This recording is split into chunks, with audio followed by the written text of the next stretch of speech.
Welcome back to How Not to Retire, a psychological approach to retiring healthy and wealthy.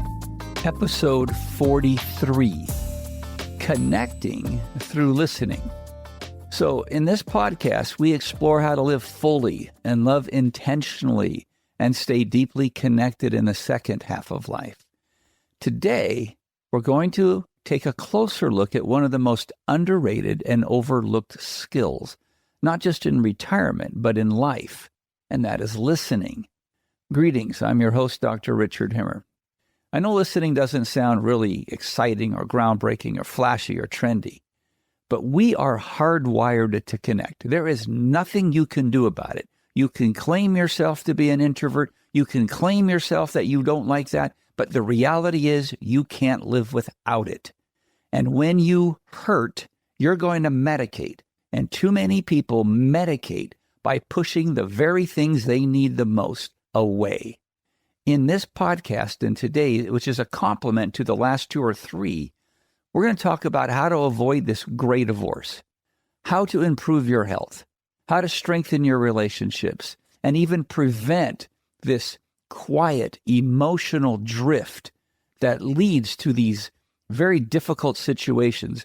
We talked about gray divorce a couple episodes ago, or last one, but there's also the invisible divorce. There's also the construct where you think you love each other, but you really don't. You're just coexisting. So if you're already retired or you're approaching it, this becomes even more important. You see, the problem isn't that couples stop loving each other after 30 or 40 years. It's that they stop knowing each other. They stop being curious. They stop listening. And then the reality is sometimes couples never knew each other, never loved each other. That in and of itself is a complete different category that we're not addressing today. There's a big difference between someone hearing you and someone listening to you. Hearing is passive. It's just sound passing through the ears while the mind is elsewhere. Listening, on the other hand, is intentional. It's focused. It says, I'm here with you. What you're saying matters. We've all seen it before, usually in couples where the wife says, he never listens to me. And then the husband retorts, what do you mean? I hear everything you say. You see, the real question isn't whether he hears her voice. It's whether he has a reason to listen. So notice where the shoe is not on the other foot. You each, both people in this couple, have responsibility. It could be something deeper if she drones on indefinitely because she needs to be heard. And what I mean by that, it's typically somebody who's experienced some sort of abandonment, trauma, and they use the idea that I just need to be heard. Please listen to me. And you're not listening enough. There's something much deeper. It's addictive and it's medicative. So that's, again, not in today's perusal. Listening is a two-way street, and a lot of things can go wrong on both sides. It's not always about caring less. It's about getting stuck in patterns where we stop showing up with curiosity, and we don't always know when it's time to speak, or better said, or when it's time to stop talking. That's what today's episode's really about, how real, intentional listening, especially during the retirement years, later in life, can renew connection, prevent emotional distance, and reshape the way you experience retirement. So let me share a story with you of parenting coaching. Because of a scheduling conflict, the wife came in first. Her husband was unable to attend at the last minute. I found her open, self-aware, and emotionally tuned in. You could tell that she'd been caring a lot, but quietly and for a long time. The dynamic changed immediately when her husband joined us in the next session. He walked in with confidence, but not the kind that invites connection. He had answers for everything, and not just about parenting, but also about his marriage, his wife's feelings, and coaching. He was doing my job as well. You see, he wasn't listening. He was waiting for his turn to talk. Now, I've seen this before. And as the experts at the Arbinger Institute call it, living in the must-be-seen-as box is an addictive behavior. You know what I mean? It's that drive to be seen as the expert, the wise one, the fixer. The problem is when we're busy trying to be right, we're not being real, we're not being authentic, and we're definitely not being receptive. So during our conversation, I gently suggested that building emotional intimacy might help their marriage and their parenting more than anything. I explained that emotional intimacy isn't about physical closeness or shared history. It's about knowing and being known. It's also about getting on the same page. It's about learning to communicate. It's about being willing to learn something new about your partner even after 30 years.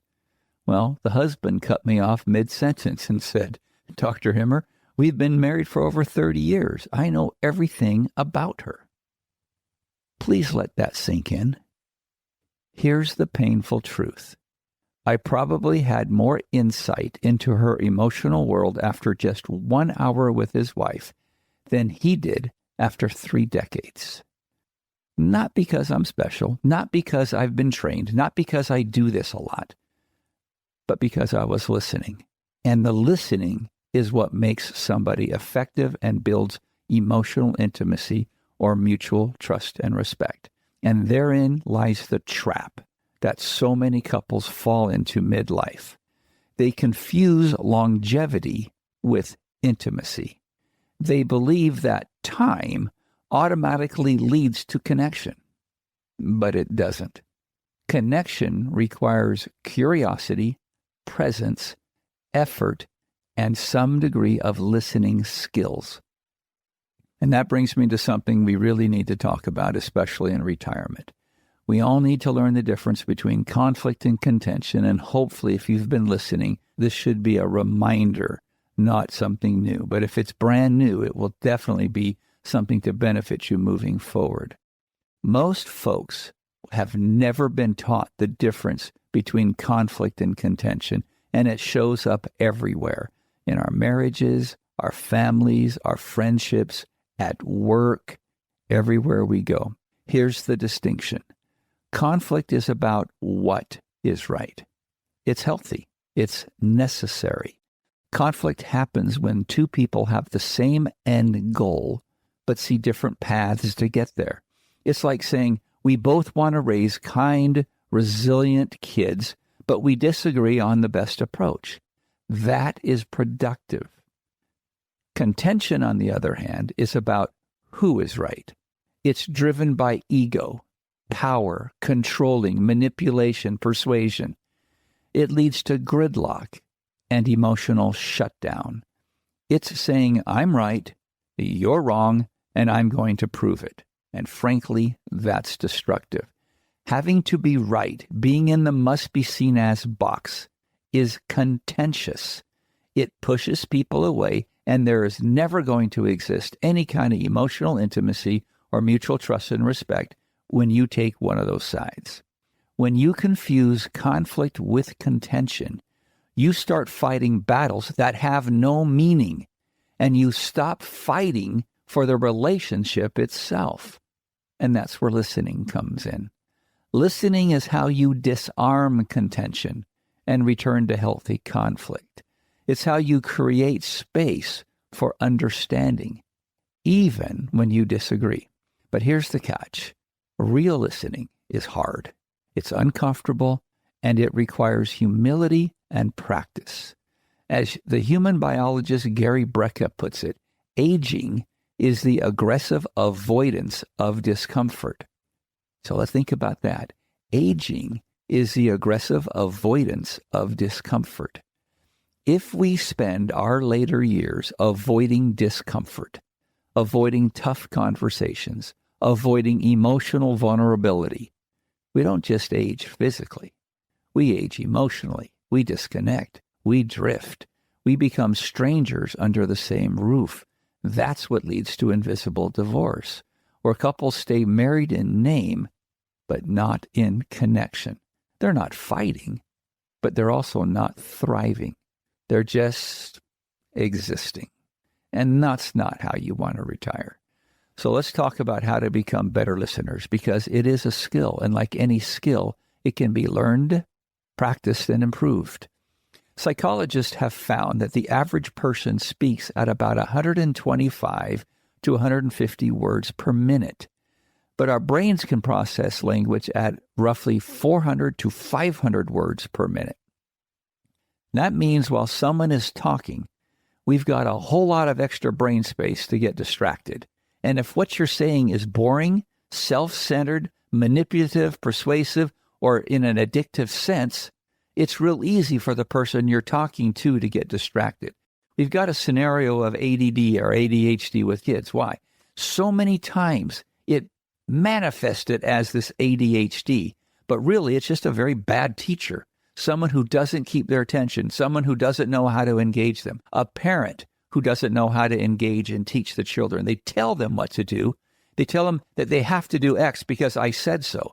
Well, that's a great way for the child to be disengaged, not listen to what you say further, so the parent escalates and then claims, I have to do this. It's the only way they'll listen.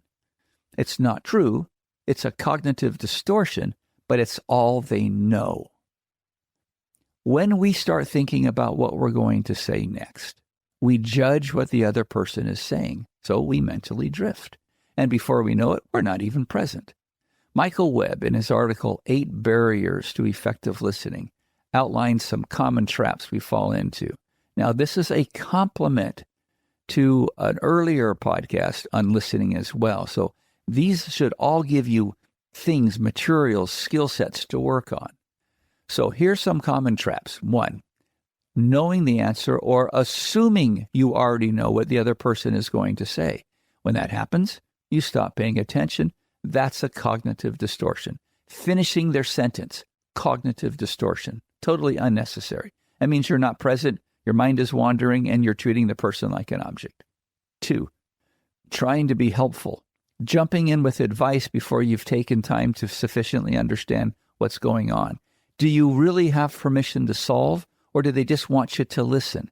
That's inside the drama triangle. You're playing the role of a rescuer, another addictive behavior, and a communication blind spot.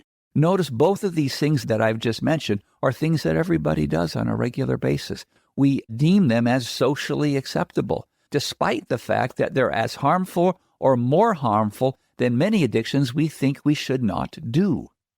The third one, trying to impress, making it about you instead of about them. That last one brings up another concept that I've shared with you before, the difference between being a TED, and a TED is someone who is interested. They ask thoughtful questions. They're interested. They're curious. They want to understand. And so they lean in. Feel your body just moving in. When you're talking to someone and they lean closer to you, that's a tell. That means they're connected. They're present. It feels good to have someone lean into you. A ting, on the other hand, is someone who tries to be interesting. They dominate the conversation. They constantly bring the focus back to themselves. They relate. They one-up. They're not about discovering. They're about performing. In relationships, especially long-term ones, it's critical you practice the role of a TED, and you learn not to be a ting. So ask yourself, when your partner talks, are you curious or correcting? Are you a TED or a ting? Are you discovering or defending? Very interesting position. So let's give it some thought again. I know I'm going rapidly with my words, but let's slow it down. Are you curious what they're saying? Or are you correcting, judging, disconnecting? Are you discovering, or are you in a defensive mode? Are you curious and going to ask questions? Are you going to actively listen? Or are you trying to make it about you? Or even worse, have you completely disconnected? So let's get a little practical here. Here's some tools you can start using today to become a stronger listener and a more connected partner. Number 1, this is hard, especially for Americans. Oh, goodness, it's hard for us. Pause before speaking. Someone says something. Try waiting 3 seconds. It's brutal. It really is, but it's doable. Wait till they finish speaking before you respond. It's going to feel quite uncomfortable and unnatural at first, but it creates safe space. It shows respect, and it invites a deeper sharing. Number 2, ask open-ended questions and ask them neutrally. How do you do that? Okay, so instead of yes, no, go for things like, well, what was that like? How did it make you feel? What happened next? What do you want me to do? What role do I play? These questions encourage emotional openness and reduce defensiveness. The key there is how you intone your voice at the end. We've covered this before, so hopefully this is a reminder. Instead of, well, what was that like for you? How does that make you feel? You can feel the anxiety building right now. What do you want me to do? See my voice is going up. Switch it. What was it like for you? Drop it. How'd that make you feel? What role do you want me to play? What do you need from me right now? When I drop my voice, I bring neutrality into it and I reduce the anxiety in the person I'm talking to. All right, number 3, clarify instead of assuming. If something doesn't sit right, sounds off, or you're not exactly sure, ask them, what does that mean? Or what do you mean by that? Can you explain that differently? I want to make sure I've got that. Can you say more? And here's one that's called conversation inventory. You can repeat back and say, so what you're saying is this. Did I get it right? Just a side note. If it's a heated discussion, they're already in a triggered or a flooded position. They will often not hear what they've said. And so when they're angry, distressed, or emotional, if you repeat back their words to them the first time through and they deny what you've just said back to them, you know they're in a flooded position and therefore they're not thinking clearly. What you need to do is interrupt this emotional compromise that they're going through. So you simply reflect back what you've just said. And that's where reflect back what you say is number 4. Use phrases like, so if I got it right, you're saying this. It sounds like you're feeling this. Let them respond. If they say, no, that's not true, then you simply said, okay, please say that again. I probably didn't hear it right. Let them say it again. Usually by the second time through, they're starting to hear what they themselves have said. You won't really get this until you've tried it. And then you're just patient and remember staying neutral. So this ensures what you've understood. And more important, it helps them understand what they've said. They feel seen and they feel validated. And by the way, you don't have to agree. You're just at the point you're trying to understand what it is they're saying. Now, if you're the kind who, when someone repeats back to you what you've said, and you don't like what they said because you don't think they're agreeing with you, you've got the problem. It's not important that someone agrees with you if they understand you. What's important is that they're able to articulate what you're saying. If you need them to agree, you need to get some help because that's the problem you've got. Okay, number 5, create listening rituals. Set aside intentional time to connect.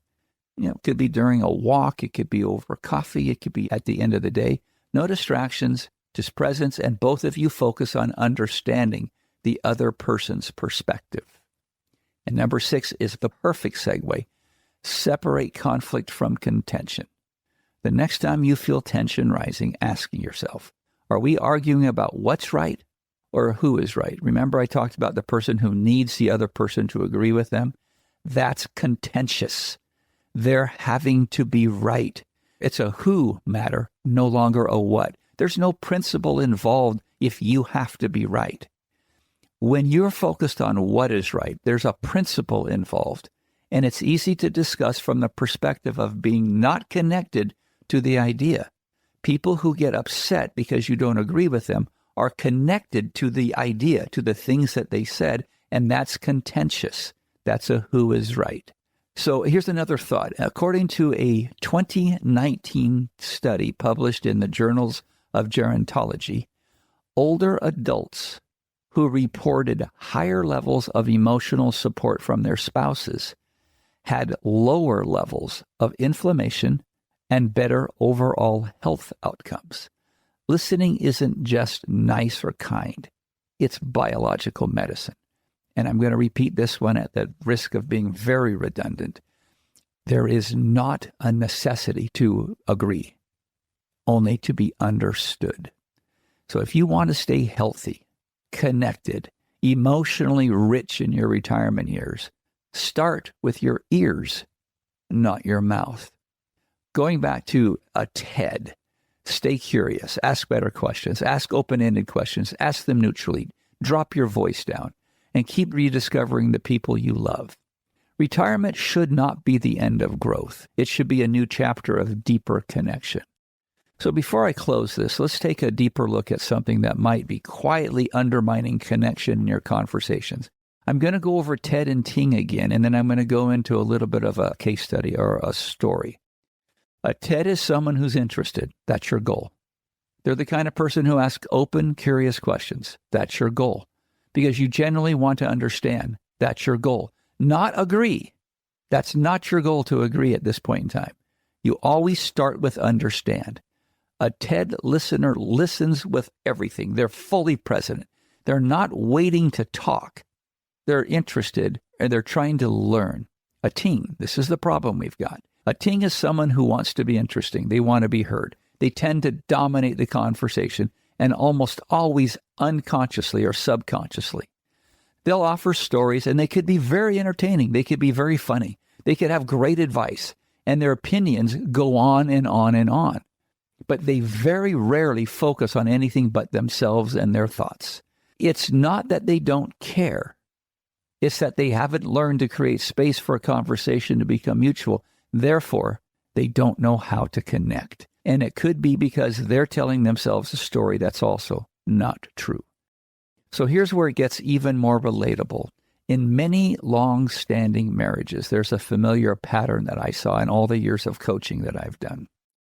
Wives, again, this is not always true. It's just the predominant way, tend to be more verbal processors, right? They talk. They have a lot of words they need to get out during the course of a day. They talk to connect, to work through their thoughts, to feel emotionally seen, felt, and loved. But in that process, they may not always recognize when it's time to pause and let the other person have space. Sometimes they can unintentionally overwhelm or flood the conversation in pursuit of that connection, in that pursuit of that longing, I want to be understood, right? What they're really saying is, I want you to agree that I'm correct and that you're wrong or someone else is wrong, and that's a relatable offense, and it's very, very harmful. Now, here's the other way of looking at it. Husbands often default to hearing silently without listening. Notice the two words, hearing and listening. They may believe they're being respectful by not interrupting, but they don't realize that silence can come across as a distance. Many haven't been taught how to interrupt in a meaningful way. So instead of asking a question that deepens that moment you're in, they mentally check out. Or worse, they wait until they're frustrated and respond with a shutdown or a correction, and the cycle just continues. I know of people, and this is typically with moms or mothers-in-law, who literally will have a 45 to 60-minute conversation, but instead of having the phone to their ear, they literally set the phone down and they go work around the house and come back to see where they are, because the person talking, who needs to be heard, which is more narcissistic than anything, isn't listening to themselves. They're not actually trying to connect. They're not actually trying to find out if there's a connection. They're just venting, and venting is a way to get your own drugs. It's a manipulative, medicative process. So let me go over this in a different way. If you're someone who tends to stay quiet, I'm inviting you to step into the TED role by asking questions. Not just, are you okay, but what are you thinking about right now? Or when you said that earlier, what did that mean? A good question at the right moment can completely change the emotional temperature of a conversation. Here's an example. I worked with this couple where the wife would speak for long stretches about her day, her thoughts, her emotions, her work, her friends, her family, etc. Her husband, he's thoughtful, but he's very reserved. He would nod, and he'd give the occasional, mm-hmm. She felt invisible. He felt exhausted. After exploring this dynamic between the two, he started practicing one small change. After she spoke for a few minutes, he would say, "Can I ask you something about that?" And then he'd follow it up with a simple engaged question. That one small engagement, being a Ted instead of a ting, or being a Ted instead of a nothing, brought her to tears. Now, he didn't solve anything. He just showed up. He was present. He listened. You don't have to be a therapist or a master communicator to do this. All it takes is a little awareness and practice. So here's your challenge this week. If you typically fill the silence, you're the one doing all the talking. Pause. Let it breathe. If you tend to stay quiet, lean in. Ask something that invites your partner's world into your own. Get a clarifying question out there. When both people share the space, when one learns to stop talking and the other learns how to enter, that's when the conversation becomes connection. And that's the kind of intimacy that doesn't just survive retirement, it deepens in it. One final story before we lock out here. This is one that stuck with me because of how simple yet powerful the moment was. Now, the couple had been married for over 25 years. The wife had a strong personality, smart, articulate, emotionally expressive. Whenever something was bothering her, she talked it through. And she expected that her husband would meet her with the same level of emotional engagement. But he didn't. Not because he didn't care, but because he processed things differently. He needed time. He needed space. And he didn't always have the words ready when she wanted them. For years, she would get really frustrated. "Why won't you talk to me?" she'd say. "Why do I always have to pull things out of you?" She'd vent, he'd shrink, and both of them would leave the conversation feeling more alone than before. And then one evening, after doing a little research and having a chat with her coach, she decided to try something different. She was sharing something that had upset her earlier that day. Normally, she would have kept going, talking through all the details, her feelings, her point of view. But this time, she had a greater awareness. That's emotional intelligence. She paused. She looked at him, and not with frustration. So there was no condescension, no shame, but with genuine interest. And she said, "Can I ask you what you're thinking right now? Or maybe what you're feeling? I don't want to assume."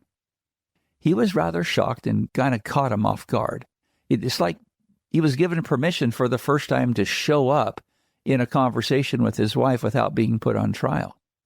And after a long pause, because he processes, remember, he said, "Honestly, I'm trying to figure out how to respond without making it worse. I'm not sure what you need from me right now." Let that one sink in. She didn't lash out. She didn't say, "You should know what I mean. You should read my mind," which is basically what people in this situation are really intending. Instead, she nodded and said, "Thank you for telling me that. That helps."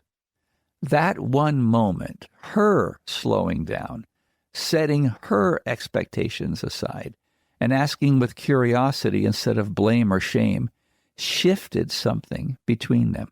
It didn't solve everything overnight, but it opened a door.